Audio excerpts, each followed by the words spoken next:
Welcome back to part 2 of the Trinity Outreach Corporation's I Was Here Youth Leadership Panel.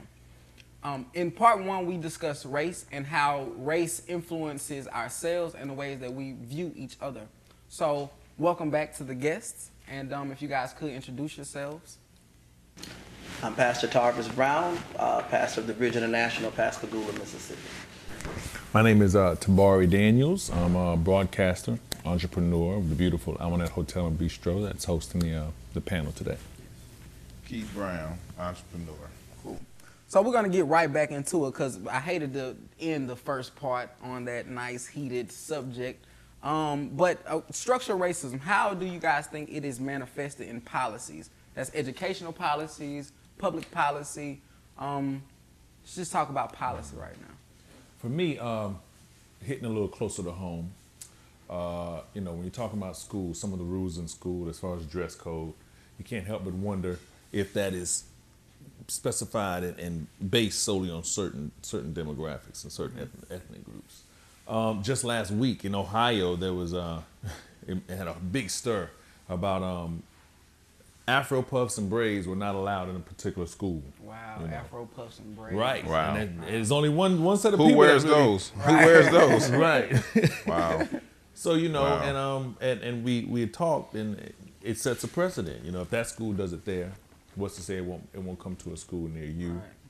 And So did you catch what they were justifying? Why not braids? Why not? well, Afro puffs? it didn't really say a justification. Mm-hmm. I mean, technically, schools can say this Whatever. is part of the uniform. Right, You can't wear your pants a certain length. You can't wear your hair a certain way. They say it may be unkept or it may look unprofessional, or we're Right. trying to exude some sort of collegiate look to our school, and that doesn't lend to that sort of appearance. Right. So, but just to single that out, Afro puffs and braids, Braids, right.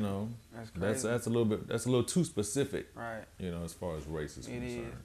I think that qualifies as Right. Yeah. That's in there. Right. yeah. That qualifies. Yeah, Right. that's crazy. Right. Touching on schools, I think that there's an allotment of money in each state to run school districts, and I think that money not trickling down to underprivileged areas where those schools are predominantly black, where you got one city, new school books over here, not new school books over here. Mm-hmm. This, where they're not, happen to be majority black, that's institutional racism. Right. Yeah. Right. Yeah. And and to that does ultimately affect the quality of education. And I think education is the key. Mm-hmm. There was a time when we were forbidding to read. Right. Like, you better not be caught reading a book. Right.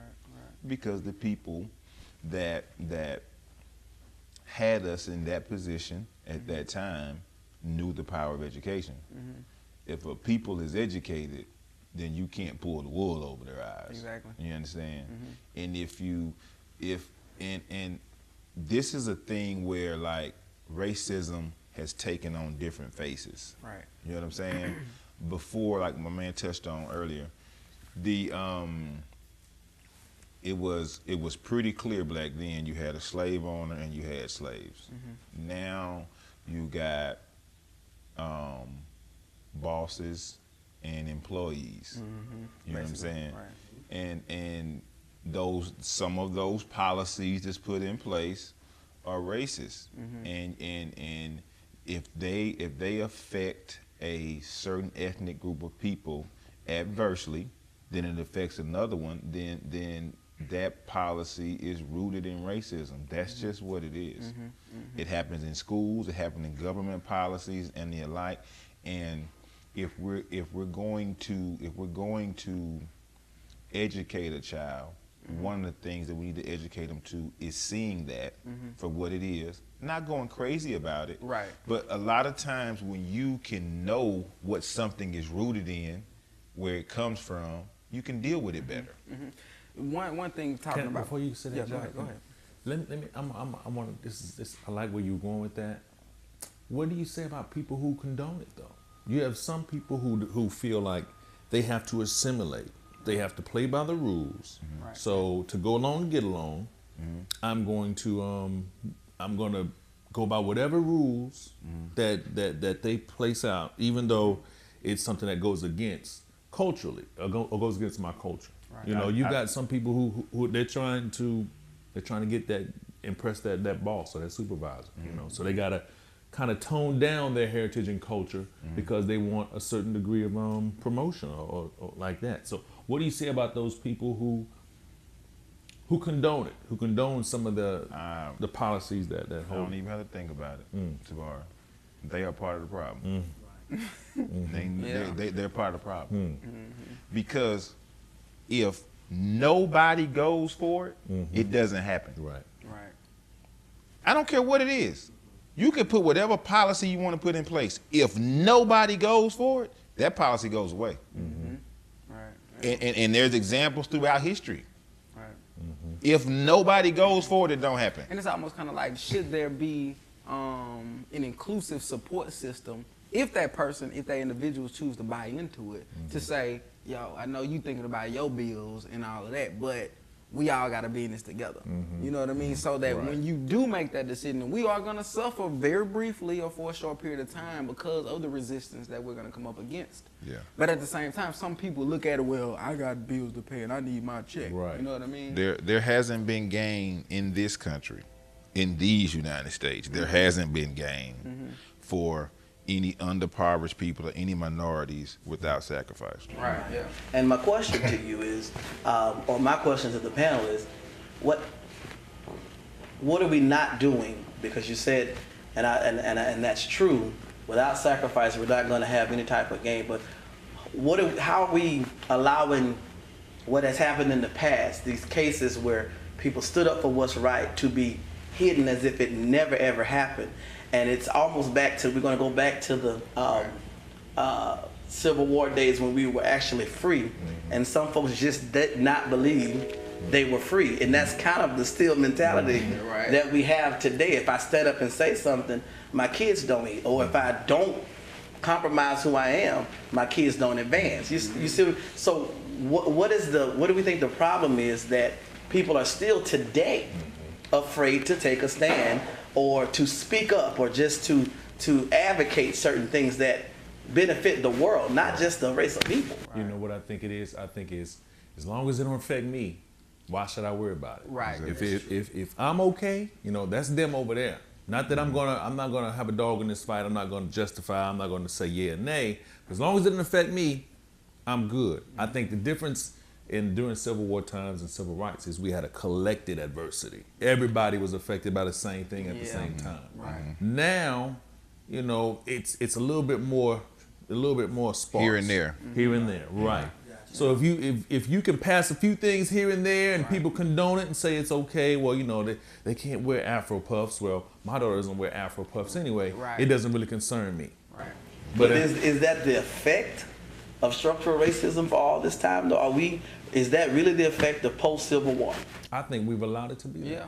Yeah. I think we've allowed it. We're looking so far at ourselves that we don't connect with everybody else. I don't connect with him up the street, Right. Just because his house is flooding, but mine didn't. But I can't go and help him in his fight to keep his house from flooding. Absolutely. Not realizing that water can run downhill in the middle. Absolutely. Yeah. You know. Absolutely. And I think Katrina gave us that opportunity You're right. to open up our minds You're to that, because it absolutely right. wasn't black, old, white, rich, or poor. You're right. It washed everything out. That's And right. I think that, not to cut you off, but I think that goes back to, and of course I wasn't around, but I hear a lot of the older people talk about integration, and how a lot of minorities think that integration wasn't necessarily the best thing for blacks, because what that did was it then removed the sense of community in a lot of ways. Because now it's saying, okay, there's this equal playing field, and now we, instead of believing in each other, we now everybody trying to be like somebody else. Crabs You in know a what I bucket. mean? Right, crabs in a bucket, basically. That's kind of what it did. So in talking about what you guys are discussing, that's really that's one of the things that create that individualistic thing. It's like, okay, now free reign, We don't have a reason. I don't have to sit around you all day because now I can go over here. Now my child gonna go to this school over here. So whereas before all we could do was Right. reinvest in our own schools or reinvest in our own books, or the community would come and Right. teach. If this teacher was sick, somebody's mama would come. That's gone now. Because now you go into these new school districts, these new systems, and now they have more money, and you just get caught up in that hole. That's a very good point to be raised, but and that goes into the responsibility part, because I just really can now see the and not giving it a support, but what the direct effects of what slavery has done to us as a people, because like I said, it just has changed faces, because in the 21st century we do have communities right in our area that know how to yet be a community. And so it says to us something is wrong when we can't keep that sense. And I mean, they're utilizing it. I mean, in certain communities, a dollar bill go around 5 or 6 times before they ever leave the community. we don't even understand that. That's what's supposed to happen. Right, we don't even understand That's that. what's supposed to happen. So that's a responsibility for us. And again, that's what I'm trying to pose that question. How did this information, how did this knowledge get here? What are we not doing? It's another part of the big institution that's got it that way. Right. There are billions of dollars spent every year that determines what you see on that TV. And TV has become the focal point of the house. You get off work, that's where you at. It's the babysitter, Yeah, it's all it's the those entertainment in the evening and all that. And what you there wear. is so much stuff that you're not getting. There's $1 billion being spent to what goes on there and what's kept off of there. And the things that will build that sense of community is not being paid for to go on there. And so you left with it. You look at the TV, the information that you should be getting is not there. The information that you're getting puts you in this euphoric state and everything is good. And y'all shouldn't be fighting for nothing. Everything is good. And that's just not the case. And one thing too, I like that, because I had to be careful with this. I done a study one time, because we're talking about structural racism and how this thing is really big, and TV is a strong instrument that kind of continues to promote it. This thing concerning HIV and AIDS in the African American community, it was really a ploy to make us afraid of each other, afraid to love each other and to give it each other, because it was said that we were the carriers mostly of this disease.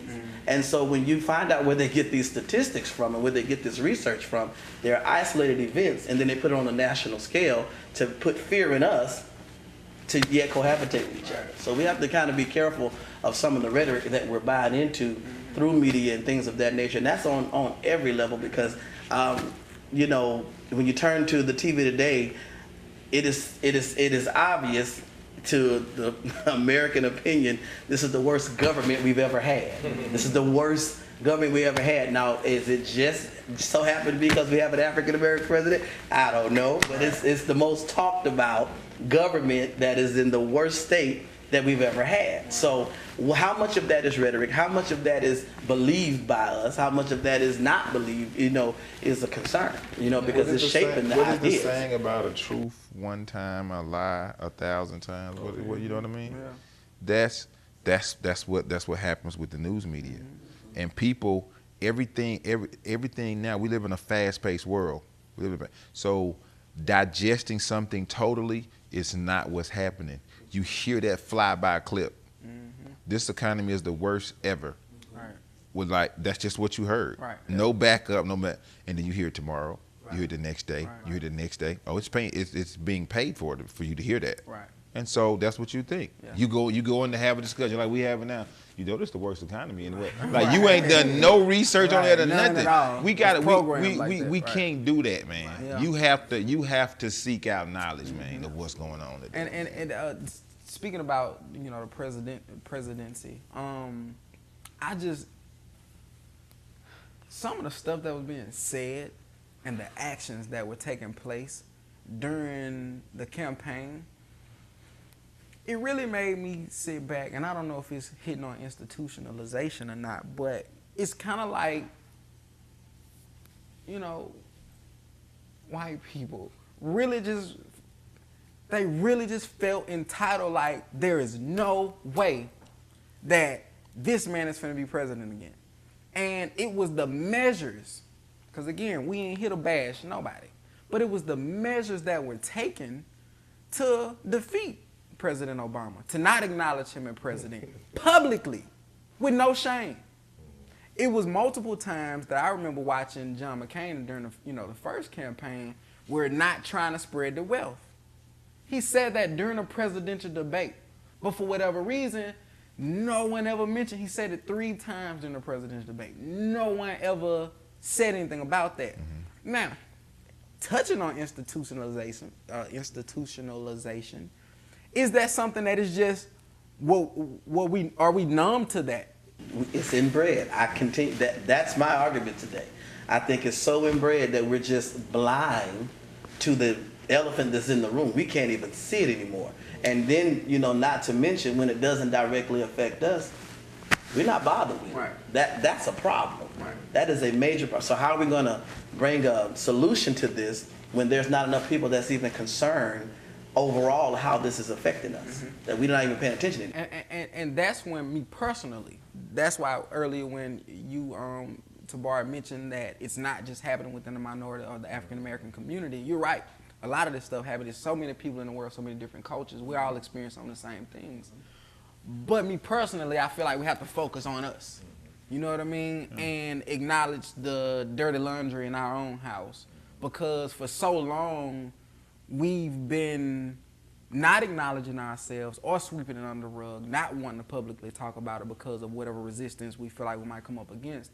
But again, in 2013, it's one of those things and saying, there are other people that acknowledge that the Republican, and I don't want to just keep saying white like it's a white black thing, but the Republican Party, y'all wrong for that. You know what I mean? It wasn't just black people wasn't the only people that had to say something. It was other whites, other cultures that felt the same way. And by President Obama being elected again, it kind of shows that old way of thinking or living is not necessarily as prevalent. But you take it a step further. I was watching a documentary last night. It was called Park Avenue. Park Avenue talked about the difference in between Park Avenue from Lower Manhattan up to 125th or 160. Then you got Park Avenue in the Bronx. You got some of your wealthiest billionaires that stay, I think it was 720 Park Avenue in Manhattan, east side of Manhattan, that never go up towards 125th. And the president, Bush, will stop at 720. They will prepare for this for 3 or 4 months just so that he can go in and have a 15-minute conversation with one of the hedge fund managers, just because he need him to donate some money for his campaign. You know what I mean? So considering all those different elements, it's like we are fighting a tough battle, but at the same time, it's finding that leverage point of, one, gather around, and we're doing it right now, initiating the conversation. It's all about a conversation. Gather around, let's talk about it, let's acknowledge what the issues are, we live them every day, but then let's move forward with solutions. See, I think the part that we have to be careful as being African American is not getting this sense of, how do I need to say this sense of, because we have lived the struggle, if we're going to be a solution to the situation, it cannot be so personal in the approach of finding a solution, because it makes it just an African American struggle, when this is an American struggle that we need to get together to move forward. And I think we miss that point when we're so passionate about what we've been through, what we've experienced, and still trying to get people to understand that part. Right. And so I think one of the ways to kind of move forward with this is that somebody to find out what's your passion and what part do you play in this. For me, as African American, kind of got this overweight type thing, I'm really concerned now with the health of our people. That everybody that's black don't just naturally have high blood pressure. This got something to do with a whole other thing too. You see what I'm saying? So taking, you see what I'm saying? So taking our part, taking whatever part that you're passionate about, and making sure you have the right information, that you're coming clean with this. Because what now sometimes we're doing is ping, ping, ping, ping, ping, and nothing is yet still coming together. And that's also a strategy too. It becomes rhetoric. It doesn't ever solve anything. So I believe that we have to dissect this thing, for what it's worth, and begin to approach it from that approach. That's just an opinion now. I mean, I don't have all the answers. But to touch on what you're saying, the civil rights movement wasn't all black people. It wasn't. You see what I'm saying? It wasn't. That thing came about because some people that didn't look like you and I Absolutely. got involved as well. Absolutely. You know what I'm saying? So it's like, yeah, we get together and we talk and we identify what our experiences are. And one of the things I know one of the questions was like, what do we do to is it okay to have an open discussion? And how do you have an open discussion about race? You have an open discussion. That's what it is. An open discussion. And you have to talk. My experience, I'm black and you're black and he's black and he's black, but my experience might be totally different than yours. Absolutely. You understand? And your experience, you might have experienced something that even though I'm black and of the same race as you are, I didn't even know that was out there. You see what I'm saying? Right. So and people that's not our color, they're gonna be even more in the dark than I am. You know what I'm saying? About what really happens to you. Right. I'll give you an example. A new attorney came to this area, this was maybe 15, 20 years ago. And he's not from here, military, all his life, got his law degree in the military. Worked on a case for a friend of mine. I talked to him about it. And when he came to this area, he was going to do private practice for a while. This is a white guy. Do private practice for a while and go into the district attorney's office. That was his plan he had mapped out. A year or two later, he was a very good guy. And like if somebody that I ran across got in charge, I said, hey, go see this guy. He called me one day. He said, man, how do you know all these people? I said, I don't know. But a year or two later, I said, what happened to you going to the district attorney's office? This is a white guy. He said, man, there's no way. There's no way. People need help out here, not in there. I said, man, listen, I gotta ask you this. Did you think that stuff really happened? He said no. He said no. He didn't believe, like when, of course, everybody get pulled over say, man, I wasn't even doing nothing. And that's all he took it for. Of course they're gonna say that. He was like, no, these people really not doing nothing. Again, white male, not from this area. After 2 years, it was overwhelming. He was overwhelmingly convinced that he didn't want to be a part of that.